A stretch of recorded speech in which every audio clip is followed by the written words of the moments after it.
Vous allez passer 80 000 heures de votre vie à faire votre job. Donc autant dire que si votre job ne vous convient pas, la qualité de votre vie va être sévèrement limitée. Et ça semble assez incroyable justement de se dire ça, mais pourtant il y a 95% des gens qui sont dans ce cas. Il y a 95% des gens qui sont dans le cas de ne pas être pleinement satisfaits, pleinement engagés dans leur job. Alors je ne tire pas ce chiffre de mon chapeau, c'est une étude très sérieuse qui a été faite en 2016 par l'Institut Ipsos et Steelcase et qui montrait que tout simplement, comme résultat de cette étude, qu'il y avait seulement 5% des gens qui étaient heureux et pleinement engagés dans leur travail. Donc ce qui laisse donc les 95% des autres personnes complètement sur le carreau. Alors je voudrais faire une petite visualisation très rapide avec vous, vous allez voir qui est assez éloquente.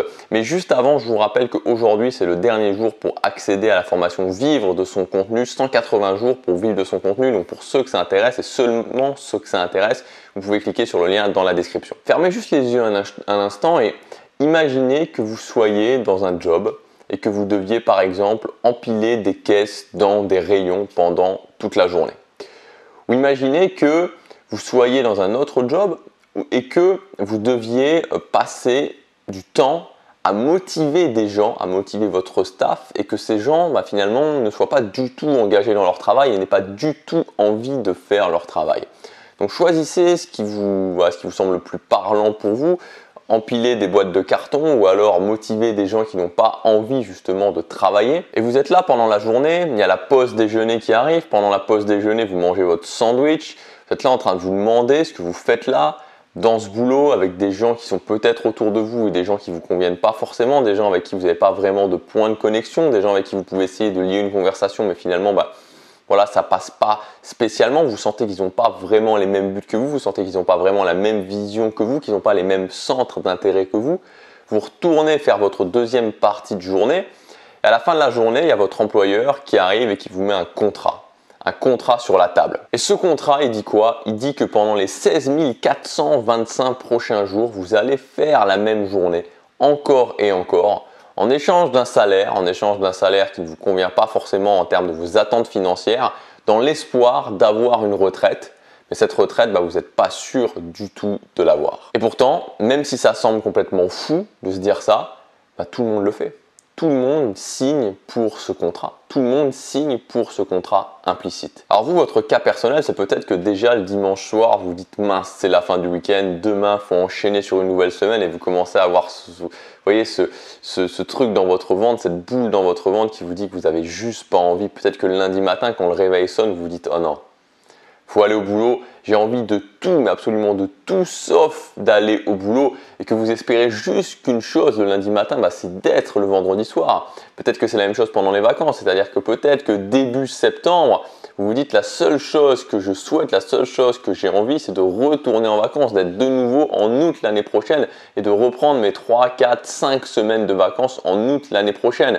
C'est la seule chose vraiment qui vous fait tenir pendant toute l'année. Et moi, je voudrais vous dire une chose, c'est que, vous savez, je pars du principe qu'il n'y a pas de vérité absolue, qu'il y a des chemins différents, mais une chose dont j'ai la conviction absolue, et personne ne pourrait me convaincre du contraire, honnêtement, personne ne pourrait me convaincre du contraire. Je ne dis pas que j'ai la vérité absolue, mais je dis que c'est tellement une certitude que pour moi, c'est une loi. Pour moi, c'est presque une loi. C'est qu'on ne peut pas être épanoui dans sa vie, on ne peut pas se dire que ok, on a envie de construire sa vie sur mesure, qu'on a envie de construire une vie qui nous inspire vraiment, qu'on a envie d'être content de se lever le matin en ayant un job qui ne nous plaît pas, en ayant un job qui ne nous engage pas, en ayant un job où on se demande pourquoi on fait ce job. C'est impossible de passer 80 000 heures à faire quelque chose qui ne nous plaît pas, à faire quelque chose qui ne nous engage pas et vouloir être bien dans sa vie. Alors, oui, vous pourrez pratiquer la gratitude, vous pourrez vous dire que c'est pas si mal, vous pourrez vous dire que peut-être, il y a des choses, il y a quand même des avantages, qu'il y a des gens qui sont dans des situations pires que vous. Vous pourrez vous dire tout ce genre de choses, vous pourrez vous trouver tout ce type d'excuses, vous pourrez aussi chercher des solutions pansement, comme vous dire, ok, peut-être que si je change un peu ça, ça pourrait un peu améliorer la qualité au niveau de mon job, ça pourrait un petit peu faire en sorte que j'ai un peu plus envie d'aller faire mon job. Tout ça, comme je vous le disais, tout ça, c'est simplement des solutions pansement. C'est juste des solutions pansement et ça ne changera rien au problème que ce job n'est peut-être et sûrement pas fait pour vous et que vous devez juste à un moment donné prendre la solution la plus simple, la plus claire, la plus évidente qui est si mon job ne me convient pas, si mon job ne me convient pas, c'est ma responsabilité d'en changer. C'est ma responsabilité si je veux créer la vie que je veux vraiment, si je veux créer une vie inspirante, si je veux créer une vie sur mesure, si je veux me lever le matin, être content de me lever le matin, c'est ma responsabilité de créer le job qui me plaît vraiment. Il n'y a personne d'autre, encore une fois, qui va le faire pour moi. Et il n'y a personne d'autre qui a à blâmer. Personne d'autre n'est à blâmer si ce n'est vous de ne pas le faire, de ne pas prendre des actions au quotidien pour le faire. Aujourd'hui, on nous parle tout le temps du taux de chômage catastrophique, on nous dépeint le fait finalement que c'est une chance d'avoir un CDI. C'est-à-dire, on nous dit que, c'est ça qu'on nous dit, c'est ça le message clairement de la société, que si vous empilez des boîtes de conserve 8 heures par jour tous les jours, 40 heures par semaine, 47 semaines par an fois 42, 43, 45, je ne sais plus à combien on est d'années de cotisation, bah c'est une chance, vous avez une chance. Si vous avez un CDI en tant qu'empileur de boîtes de conserve ou empileur de carton, bah c'est une chance, vous devriez être content, vous devriez faire la fête de ça, pour ça, parce que c'est pas facile d'avoir un job. Non mais je veux dire, à un moment donné, il faut se réveiller quoi. Il n'y a personne qui peut nous limiter autant, il n'y a personne qui peut nous limiter autant et nous faire croire que c'est une chance et que c'est normal de faire ça parce que finalement tout le monde le fait et qu'on a de la chance de faire ça. Pendant des années, quand on était, en fait il n'y a pas si longtemps que ça, hein, tout ce qui a duré sous l'ancien régime, quand c'était les monarchies absolues et tout ce qu'il y a eu avant, il y avait des gens, il y avait plein de gens, la majorité des gens, l'écrasante majorité des gens qui étaient exploités par quelqu'un qui était au-dessus d'eux, un seigneur, un roi, un comte ou je sais pas quoi, et qui devait lui donner tout son salaire, qui devait travailler 15 heures par jour dans des champs pour lui donner tout son salaire et il devait être content tout simplement qu'on le laisse vivre, qu'on le laisse juste vivre pour continuer à faire ça. Et tout le monde se disait, c'est la norme finalement. Alors vu que c'est la norme, finalement j'ai de la chance. Aujourd'hui, est-ce que ça vous semblerait cohérent de travailler 15 heures par jour dans un champ comme un chien pour au final donner tout votre salaire et être juste content qu'on vous maintienne en vie? Non, vous vous direz, c'est pas normal. Et je pense que d'ici quelques années, peut-être dizaines d'années, on se dira, mais comment les gens pouvaient faire des boulots qui ne les inspiraient pas, tout ça pour avoir une potentielle retraite? Comment on a pu tenir dans ce schéma? Donc c'est pas parce qu'encore une fois tout le monde le fait, qu'on nous dit que c'est génial d'empiler pendant 80 000 heures des boîtes de conserve, qu'il faut le faire nous aussi. On peut trouver d'autres chemins. Il y a des alternatives. Et aujourd'hui, justement, je voudrais vous parler d'alternatives, alors pas vous donner une liste d'alternatives, mais vous dire par rapport à votre profil, comment vous pouvez faire et quel schéma vous pouvez utiliser. La première chose, c'est de l'admettre, encore une fois. C'est toujours pareil, c'est d'admettre les choses. C'est-à-dire que tant qu'une personne n'a pas admis que pour perdre du poids, pour être mieux physiquement, il fallait faire du sport et il fallait tout simplement manger plus sainement, tant que cette personne ne l'admet pas, elle ne peut pas avancer. Tant que vous êtes toujours dans l'optique de vous dire, ok, c'est vrai que finalement, oui, c'est vrai que mon job, il n'est pas terrible, oui, c'est vrai que j'aimerais faire autre chose, mais est-ce que je suis si mal que ça? Est-ce que ça vaut le coup? Est-ce que ça vaut le coup de sortir un petit peu de mon confort? Tant que vous êtes dans cette optique-là, non, vous allez rester dans votre confort et ça sera pas si mal. Voilà, ça sera pas si mal. Ça ira du pas bien au pas si mal. Mais est-ce que c'est vraiment ce que vous voulez? Donc premièrement, il faut juste l'admettre, se dire non, moi je ne suis pas quelqu'un qui me contente du pas si mal. J'ai qu'une vie, on ne sait pas peut-être, je vous souhaite d'avoir 100 vies, mais on ne sait pas ce qui se passe, mais on peut partir du principe sûr qu'actuellement on a une vie et que donc cette vie, il faut l'exploiter au maximum, il faut faire vraiment des choses qui nous plaisent, qu'il faut vraiment être content de se lever le matin et donc le job en fait partie. Donc ne pas se contenter de la moyenne, ne pas se contenter de se dire ok, je vais faire un truc qui est pas si mal, mais se dire qu'est-ce que je veux vraiment et ça, je vais y arriver. Et la première chose, c'est de l'admettre. Admettre tout simplement que c'est pas possible de passer 80 000 heures à empiler des boîtes de conserve ou à faire n'importe quoi d'autre qui ne nous convient pas. La deuxième chose, c'est de chercher l'inspiration. Et de se dire, ok, tout simplement, qu'est-ce que je voudrais faire? Quel type de choses pourrait m'inspirer? Quel type de choses pourrait m'inspirer? Et ça, c'est à vous de faire ce chemin-là, d'apprendre à se connecter. Et ça dépend en fait, on a tous une faculté de connexion par rapport à nos visions. Ça dépend souvent du fait que est-ce que vos parents justement vous ont plutôt rabroué par rapport à ça en vous disant non, c'est pas possible, la vie c'est qu'un tas de merde, la vie c'est que avoir des problèmes, essayer de résoudre ces problèmes. Si vos parents vous ont dit des choses plutôt comme ça, vous aurez sûrement du mal à vous connecter à votre vision. Si vos parents étaient un peu plus nuancés en vous disant oui, tu peux atteindre tes rêves, vous êtes sûrement plus autorisé à rêver, plus avoir des visions, des inspirations sur vous et vous pourrez vous y connecter. Mais ce que vous pouvez faire, c'est vraiment fermer les yeux et vous demander qu'est-ce que je veux. S'il y avait un génie qui était à côté moi, qu'est-ce que je pourrais lui demander dans les différents domaines de ma vie?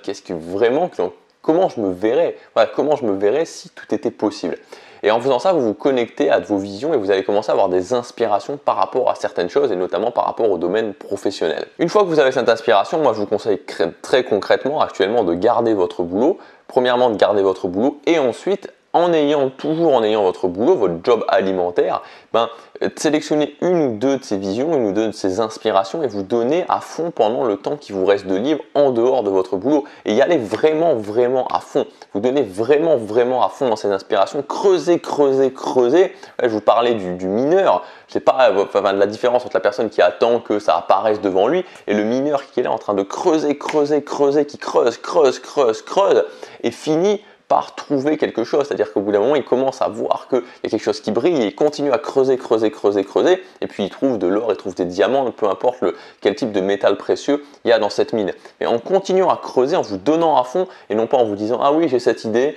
Mais non, je vais plutôt aller regarder la télé ou je vais plutôt aller sur Facebook ou sur YouTube ou sur Netflix. Non, justement, j'ai cette idée, je m'y donne à fond. Je prends 1 heure ou 2 heures par jour et je le fais jusqu'à temps que ça donne quelque chose. Et quand on se consacre à une chose, quand on se consacre à une idée et qu'on continue à y aller, ça finit toujours par donner quelque chose à partir du moment où c'est connecté à une inspiration. Ou en tout cas, même si on dévie ensuite, ça nous donne beaucoup d'informations, sur nous-mêmes et sur ce qu'on peut faire et sur quels sont les chemins périphériques qu'on peut emprunter. Comprenez l'importance qu'a votre temps. Vous savez, il y a Gary Vaynerchuk qui a une phrase qui dit Why are you so fancy with your time? Elle peut être traduite de différentes façons cette phrase, mais ce qui veut dire en fait, c'est pourquoi vous considérez que votre temps est si précieux. Pourquoi finalement votre temps vous l'utilisez pas pour des choses des choses qui sont importantes. Pourquoi vous dites ah non je vais pas faire ça parce que j'ai pas le temps ou parce que mon temps je préfère le consacrer à autre chose. Donc le temps c'est vraiment une des choses que vous pouvez investir vraiment massivement sur votre temps pour aller dans ces inspirations, continuer à creuser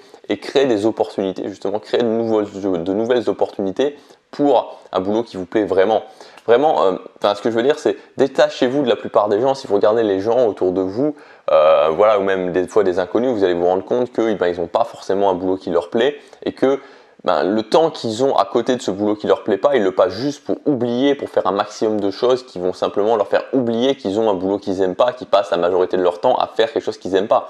Et c'est une boucle qui tourne folle parce que finalement, vous faites un truc que vous aimez pas et le temps que vous avez, vous le passez à oublier que vous faites un truc que vous aimez pas. Donc vous pouvez pas vous en sortir. Donc ce qu'il faut dire, c'est ok, je fais un truc que j'aime pas trop pour le moment, ok, mais le temps que j'ai, tout ce qui me reste de l'autre côté du cadran, de l'autre côté de la boucle, je vais l'utiliser pour pouvoir créer quelque chose à côté. Et une fois que j'aurai créé cette chose-là à côté, je vais pouvoir récupérer mon temps et donc j'aurai complètement inversé la boucle, c'est-à-dire que je passerai la moitié de mon temps à faire un truc que j'aime vraiment et l'autre moitié du temps me consacrer à d'autres choses mais qui là aussi me plaisent vraiment. Et on sort complètement du schéma, je fais ce que j'aime pas et ensuite j'oublie que je fais ce que j'aime pas et on continue encore et encore. Prenez la décision avant tout de faire quelque chose qui vous plaît. Admettez que c'est pas possible de faire 80 000 heures sur une vie à faire des choses qu'on n'aime pas. C'est juste pas possible.